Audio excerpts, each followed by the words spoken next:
àròní ò wálé oníkòyí ò sinmi ogun lọ̀rọ̀ awuyewuye tó ń lọ nígboro lórí àbọ̀ ìwádìí tí ìgbìmọ̀ olùṣèwádìí lórí ìwọ́de tako ìfìyàjẹni àti títẹ̀ ẹ̀tọ́ ẹni mọ́lẹ̀ tí wọ́n fi kan àwọn ọlọ́pàá èyí tí wọ́n pè ní EndSARS àti ìṣẹ̀lẹ̀ tó wáyé ní tóògèètì Lẹ́kì lógúnjọ́ oṣù kẹwàá ọdún 2020 tí wọ́n láwọn sójà lọ́ọ́ fi yìnbọn fáwọn ọ̀dọ́ tó ṣèwọ́de lálẹ́ ọjọ́ náà ṣe.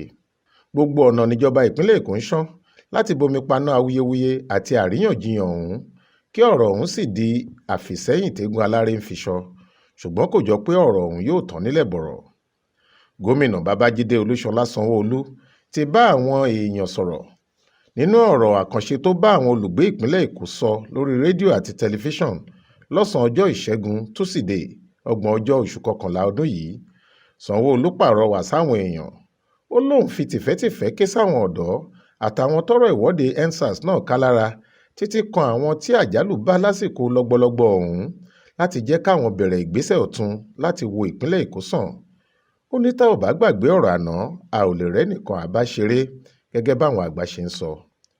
Sanwó-Olú ní mo fi tìfẹ́tìfẹ́ ké sí ọ̀gbẹ́ni Fọlárìn Fálànà tí ìnagijẹ rẹ̀ ń jẹ́ Falz, ọ̀gbẹ́ni Débọ̀ Adédayọ̀ tí wọ́n mọ̀ sí Mr Macaroni, ọ̀gbẹ́ni Délé Fárótìmí, Tèmítọ́pẹ́ Májẹ̀kódùnmí, Ṣẹ́gun Awósànyà táwọn èèyàn mọ̀ sí Segalinks, Adétóun, òǹkọrin Ṣeun Kútì, kọmíṣánná ọlọ́pàá Èkó Hakeem Odùmọ̀ṣù, ọ̀gá àgbà ikọ̀ RRS CPS Yínká Ẹgbẹ́yẹmí pé kí wọ́n jẹ́ ká jọ rin ìrìn àlàáfíà ká yan bí ológun lọ sí tóògèètì Lẹ́kì lọ́jọ́ 6 oṣù kejìlá ọdún yìí.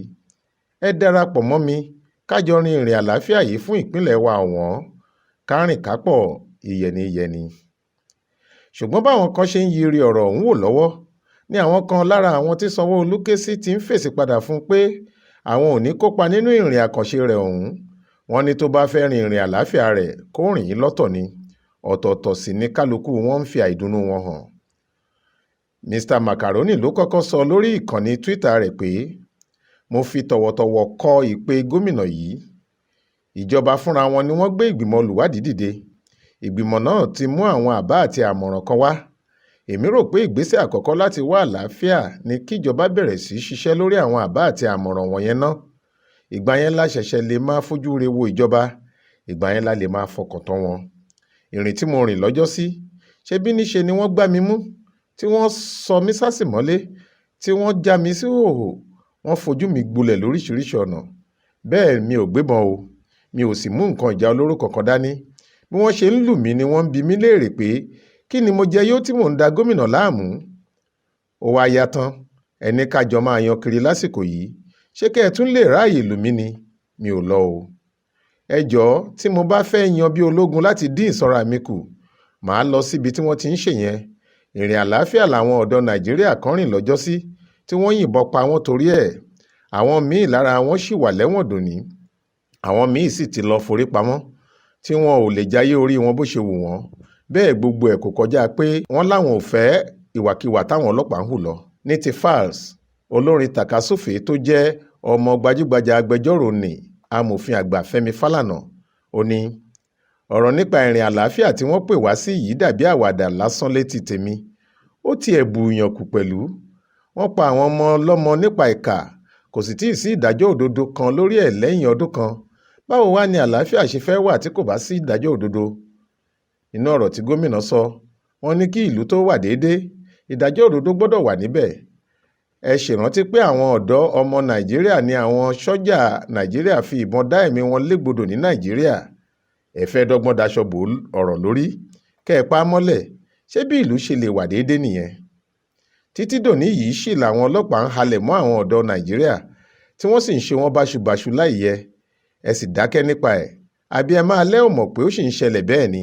Fọlárìn Fálànà ló kọ bẹ́ẹ̀ sórí ìkànnì Twitter rẹ̀. Báyìí sì lòun àti Macaroni àtàwọn yòókù láwọn ò ní rin ìrìn àlàáfíà kan pẹ̀lú gómìnà lọ́jọ́ 6 oṣù kejìlá yìí. Ṣeun Kútì, gbajúmọ̀ òǹkọrin afro, ọmọ olóògbé Fẹlá Aníkúlápó Kútì náà fèsì. Ṣókí lọbẹ̀ oge lọ̀rọ̀ tiẹ̀. Ó ní kò dìgbà tóun bá gómìnà rìn papọ̀ kípínlẹ̀ Èkó tó lálàáfíà kẹ. Lórí Instagram rẹ̀, ó lóun ò rìn fún àlàáfíà o, ìrìn fún ìdájọ́ òdodo lòun fẹ́ rìn. Òun sì máa fogún ìṣẹ́jú kọrin lórí ìdájọ́ òdodo lálẹ́ yìí.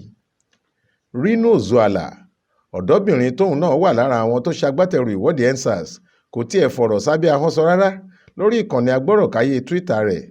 Ó ní kí gómìnà yáa dá ìrìn ẹ̀rìn ni o, tí kò bá sí ìdájọ́ òdodo kò lè sí àlàáfíà rárá, tí iná ò bá sì tán láṣọ ẹ̀jẹ̀ ò lè tán léèkánná.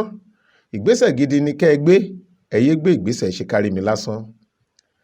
Ẹnu ọ̀rọ̀ yìí ni wọ́n ṣì wà tí gómìnà fi kéde àwọn ìpinnu ìjọba lórí àbọ̀ ìwádìí ọ̀hún lálẹ́ ọjọ́ Túsìdeè. Ìpinnu ìjọba yìí ló wà nínú ìwé kan tí wọ́n pè ní white paper, èyí tó ṣàkọsílẹ̀ èrò ìjọba lórí àwọn ìwádìí àti àmọ̀ràn tí ìgbìmọ̀ olùwádìí náà ṣe. Nínú àtẹ̀jáde kan tí akọ̀wé àgbà fún gómìnà lórí ètò ìròyìn, ọ̀gbẹ́ni Gbénga Akósílẹ̀ fi léde lọ́jọ́ Ìṣẹ́gun Túsìdeè ọ̀sẹ̀ yìí, Sanwó-Olú ní nínú àbá 22 tí ìgbìmọ̀ olùwádìí kọ sílẹ̀ lọ́jọ́ 15 oṣù kọkànlá yìí lórí ìṣẹ̀lẹ̀ tó wáyé ní tóógèètì Lẹ́kì, 11 làwọn faramọ́ pátápátá bí wọ́n ṣe kọ ọ́, táwọn sì gbà á wọlé. Wọ́n tún gba 6 míì wọlé, ṣùgbọ́n wọ́n ṣe àtúnṣe àti àtúnkọ ráńpẹ́ sí i kí wọ́n tó faramọ́ àwọn 6 yìí. Ó láwọn ò faramọ́ ẹyọ kan ọ̀hún sì ni èyí tí ìgbìmọ̀ olùwádìí náà ti fìdí ẹ̀ múlẹ̀ pé èèyàn 9 làwọn sójà yìnbọn pa lálẹ́ 20 oṣù kẹwàá ọdún 2020 tíṣẹ̀lẹ̀ náà wáyé. Ní ti àbá 14 yòókù, Sanwó-Olú ní kò sí lábẹ́ agbára ìjọba ìpínlẹ̀ Èkó láti ṣiṣẹ́ lórí ẹ̀, torí náà níṣe làwọn máa taari àwọn àbá náà síjọba àpapọ̀ tó láṣẹ láti ṣèpinnu lórí wọn. Ó sì rọ àwọn olùgbé Èkó láti jẹ́ kí àlàáfíà bẹ̀rẹ̀ sí jọba lórí ọ̀rọ̀ yìí. Tó ẹ̀yin olùgbọ́ wa, báwo lẹ ṣe rí ọ̀rọ̀ yìí sí? Kí lẹ rò? Ṣé ìgbésẹ̀ ìjọba ló dáa ni àbí tàwọn tí wọ́n láwọn ò rin ìrìn àlàáfíà pẹ̀lú gómìnà? Ẹ jẹ́ ká mọ èrò yín.